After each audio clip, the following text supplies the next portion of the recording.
Hello everybody and welcome back to another MTG Bulk Mythic YouTube video. Today we're going on to part 3 of 5 of the set booster box that I'm opening up here, so the next 6 packs. Before we get started, I just want to remind everybody, if you haven't already subscribed to the channel, go ahead and do that. And please like this video if you like what we're doing on the channel and share with a friend.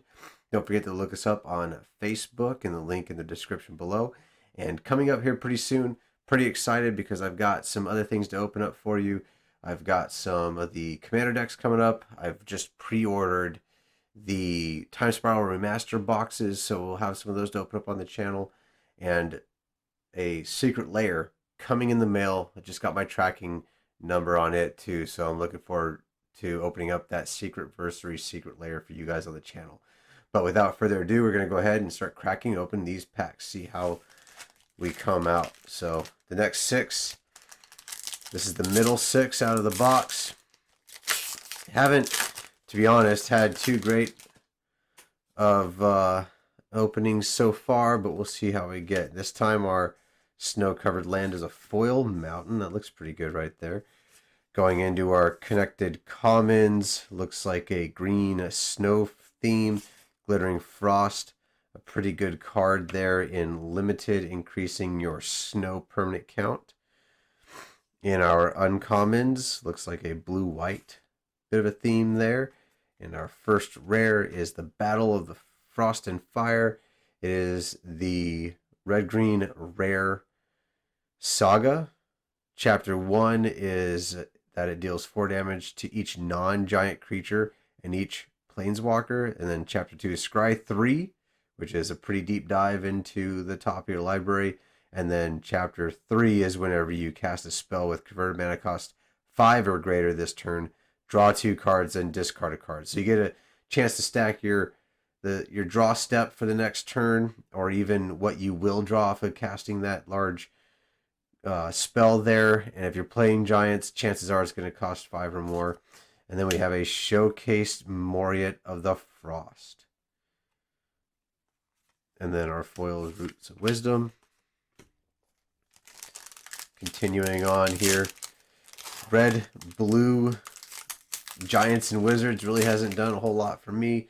If you're in the right place on the draft table, then it might work out for you. Here's one of the Snow Dual lands. Really like seeing those.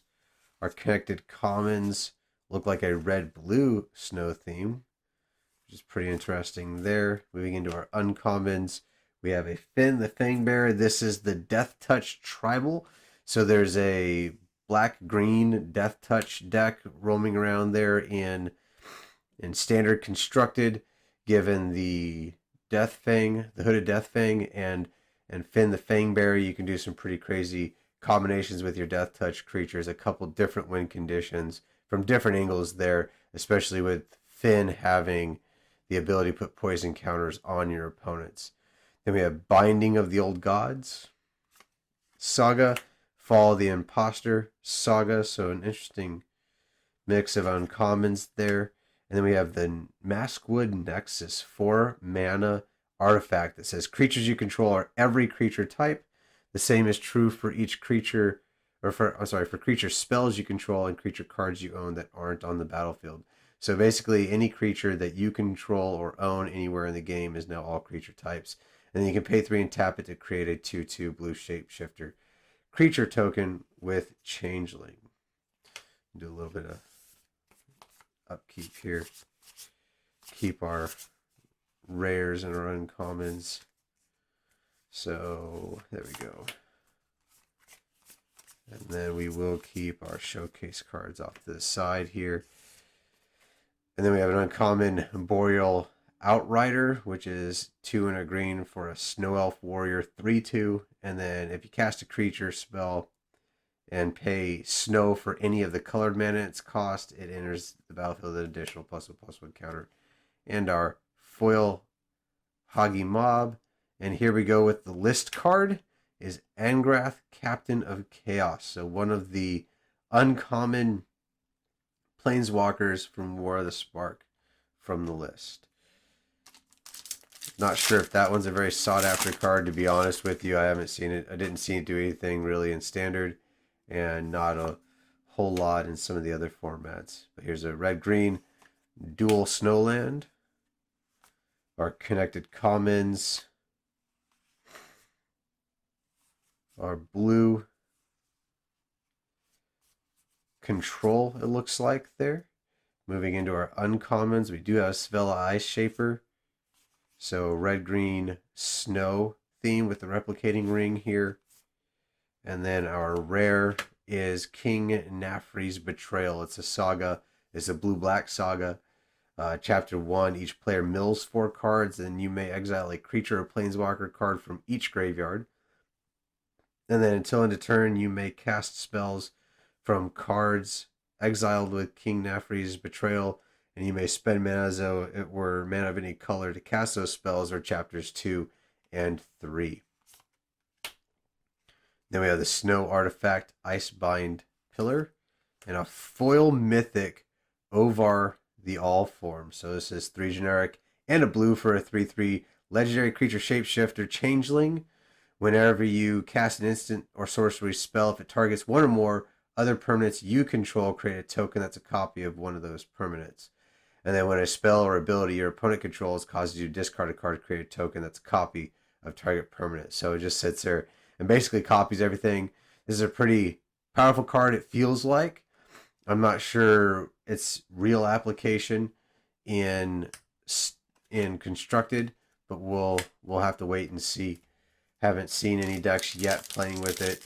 To be honest, I'm kind of speed running standard constructed on Arena right now with mono red, trying to climb that ladder quick and see what I can make out of it. But have not yet run against a blue deck that's got Ovar in it. So looking in this next pack 4, our connected commons are a bit of a red-white aggressive theme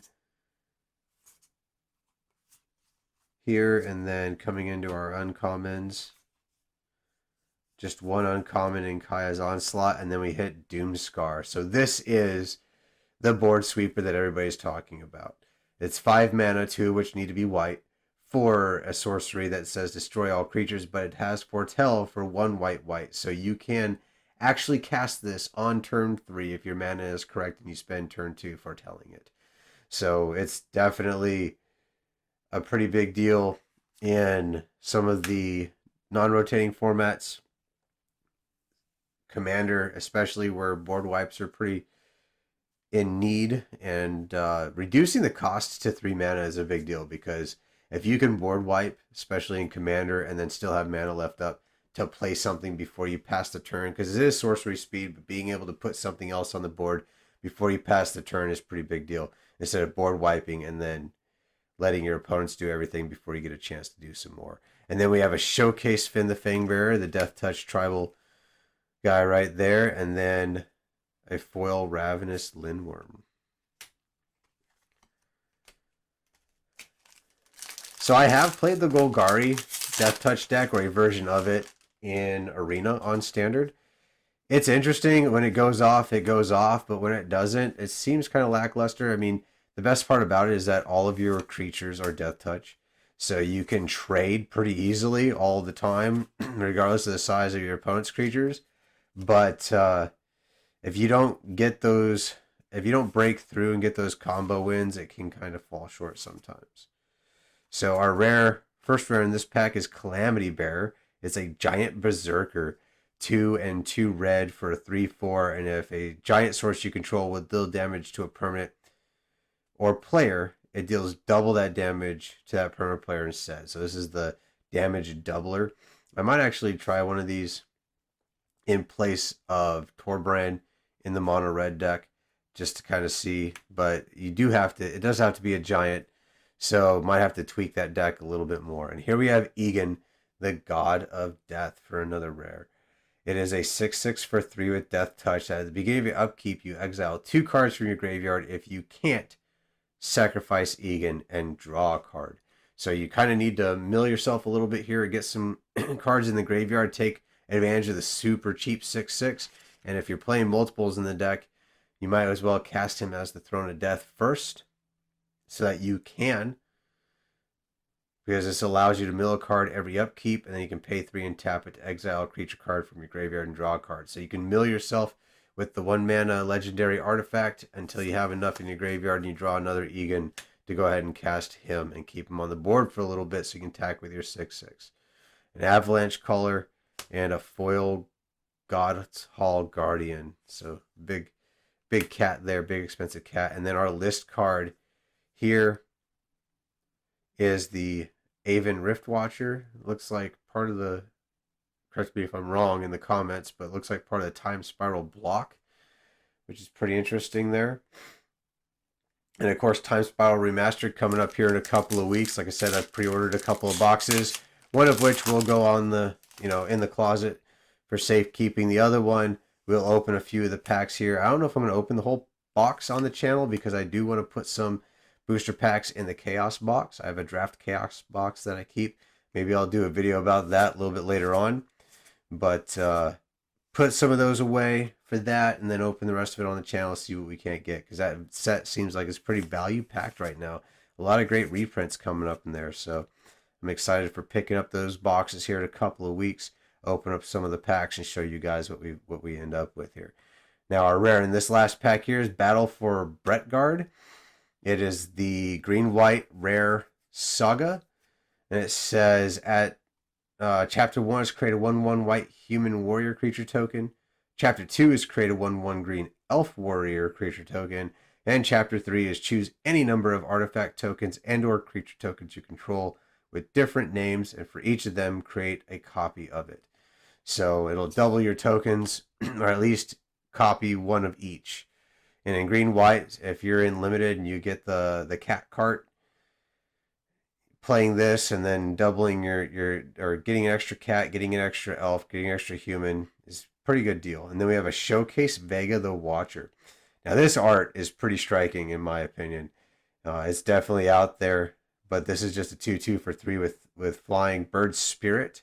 And then whenever you cast a spell from anywhere other than your hand, draw a card. So definitely playing into the foretell theme there. And then a foil Aven or Argery Raven.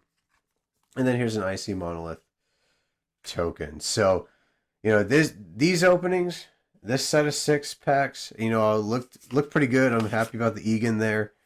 The Doom Scar is pretty awesome, and that foil Ovar is definitely a find. So, haven't looked too much into like the finance piece of this, but these packs are really turning out really well. Getting a lot of these Snowlands is definitely going to be key. Getting 4 out of 6 being the dual lands too is pretty awesome. So the Snowlands definitely coming out. I will be doing a video here pretty soon about a blue-green Jumpstart pack. That's a custom pack that I'm building to put in my Jumpstart cube. But otherwise, if you're liking what we're doing, like the video, find us on Facebook. Leave some comments below the video. Leave some comments on Facebook. Let me know what you do like. Let me know if there's something else you would like to see. And share these videos with a friend. Let people out there know that we are sharing our hobby together.